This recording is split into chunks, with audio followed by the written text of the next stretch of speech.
ভারতের সাধন মার্গের অন্যতম শক্তিস্থল হিসেবে বিশ্বব্যাপী পরিচিতি দুর্গাপুরের ভিরিঙ্গি শ্মশান কালী মন্দিরের। শনিবার মহানিশায় দেবীর ১৭২তম অধিষ্ঠান তিথি পালিত হতে চলেছে।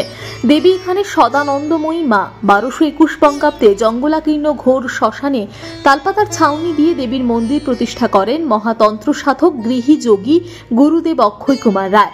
পঞ্চমুণ্ডের আসন প্রতিষ্ঠিত হয় মহাসাধক তুলসী দাস গোসাইজির নির্দেশ অনুসারে। কথিত আছে, অক্ষয় কুমার প্রতিদিন যখন মন্দির থেকে তার ভিরিঙ্গি গ্রামের বাড়িতে ফিরতেন তখন দুটি শৃগাল তার অনুগমন করত। পরবর্তীকালে তন্ত্র সাধনার এই মহাপীঠস্থানে কামরূপ, কামাখ্যা, তারাপীঠ ধাম সহ দেশের নানা প্রান্তের অসংখ্য সাধু সন্ত গুপ্তযোগী এখানে এসে সাধনায় সিদ্ধি লাভ করেছেন। এই মন্দিরেই বেশ কিছুকাল তার সাধন লীলা প্রকট করেন মহাযোগীবর স্বামী অচ্যুতানন্দ সরস্বতী মহারাজের মতো তপস্বীও। আজও প্রতি বছর লক্ষ লক্ষ পুণ্যার্থী ছুটে আসেন এই পবিত্র ভূমিতে। মন্দিরের বর্তমান সেবায়িত সাধন কুমার রায় বলেন, প্রতি বছরের মতো এবছরও দেবীর প্রতিমা পরিবর্তন ও বার্ষিক পুজো উপলক্ষে লক্ষাধিক পুণ্যার্থীর আগমন ঘটতে চলেছে মন্দির প্রাঙ্গণে। দেবীর অলৌকিক মাহাত্ম্য এমনই, প্রতিমা পরিবর্তনের সময় মন্দির প্রাঙ্গণে প্রথিত ত্রিশূলটি প্রবলভাবে আন্দোলিত হতে থাকে। কোনোভাবেই এই অলৌকিক ঘটনার কোনো ব্যাখ্যা আজও পাওয়া যায়নি, জানালেন প্রধান সেবায়িত সাধন বাবু। তিনি বলেন, ভক্তদের সকলকেই দেবীর মহাপ্রসাদ দেওয়া হবে। দেবীর বাৎসরিক পুজো উপলক্ষে দুর্গাপুর নগর প্রশাসনের পক্ষ থেকে নেওয়া হচ্ছে বিশেষ ব্যবস্থা। দেবীর বাৎসরিক পুজোয় কয়েক হাজার ভক্ত মন্দিরে মহাভোগ পেয়ে জীবন সার্থক করে তোলেন। প্রতি বছরই স্বামী বিবেকানন্দের জন্মদিন ১২ জানুয়ারি কয়েকশো দিন দুঃখী মানুষের হাতে শীত বস্ত্র, কম্বল ইত্যাদি তুলে দেওয়া হয় বলে জানান মন্দিরের প্রাণ পুরুষ সাধন চন্দ্র রায়। চাকরি হয়, তারপর হঠাৎ মা আমাকে বলে আমার পুজো কর। আমি সেই পুজো করতে আরম্ভ করি। পেটের ব্যথা হয়েছিল, কোনোরকম ভালো হয় না, তার মা আমাকে আদেশ দিল, সেই থেকে আমি মায়ের পুজো আরম্ভ করেছি।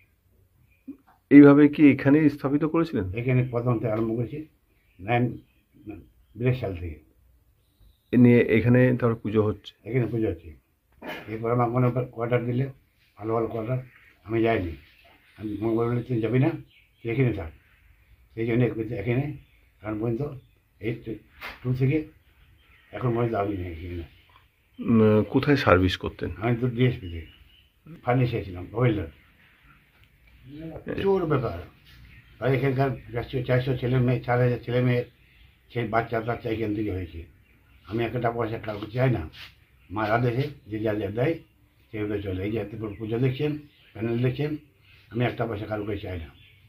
যা দেয় সব ডিজাইন দেয়, ভক্ত ভালো দেয়, আনন্দ হইলি আমি খরচা করি। যে জায়গায় বাসে পয়সা সবাই চালাই, ভক্ত সব দেখছেন, সে ভক্তরা সব অনেক সাহায্য করে। আমার বাড়ি চিত্তরঞ্জন কুশলিয়া, চিত্তরঞ্জন কুশলিয়া, ওখানে আমার মন্দির আছে। ওখানে পুরো মন্দির আমার, ওখান থেকে আমি জানাসি। আর আমার শ্বশুরবাড়ি হচ্ছে গোপাল মাঠ, এখান থেকে আমি মাকে পেয়েছি। তখন এখন বিভিন্ন আমি চালিয়ে যাচ্ছি। একটা বয়স হয়ে গেছে, মা বলেছিল তুই আমার পুজো কর, আর যদি পুজো না করবি তাহলে তোর মৃত্যু হয়ে যাবে। তো ওইখান থেকে আমাকে প্লেনটা থেকে সবাই মিলে বর্ধমান শরীর ডাক্তারের কাছে নিয়ে যাই। ওখানে আমার পেটের একটা অপারেশন হয়, ওকে উনি অপারেশন হয়, তখন মা আমাকে ওখানে সঙ্গে দেখা দেয়। আমি বলে হ্যাঁ করবো। মামাতে পুজো করবি? আমি না করবো। তবে এই পুজো পরে আমি আরম্ভ করলাম পুজো। দুর্গাপুর থেকে নিজস্ব প্রতিনিধির রিপোর্ট, টিভি নিউজ 10।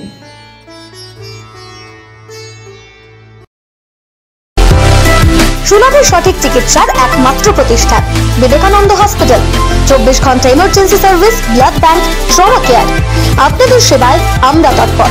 গুণমান ও পরিষেবায় দুর্গাপুর বিধাননগরের ডক্টর জাকির হোসেন এভিনিউর বিবেকানন্দ হসপিটাল শিল্পাঞ্চলের মানুষের মন জয় করেছে।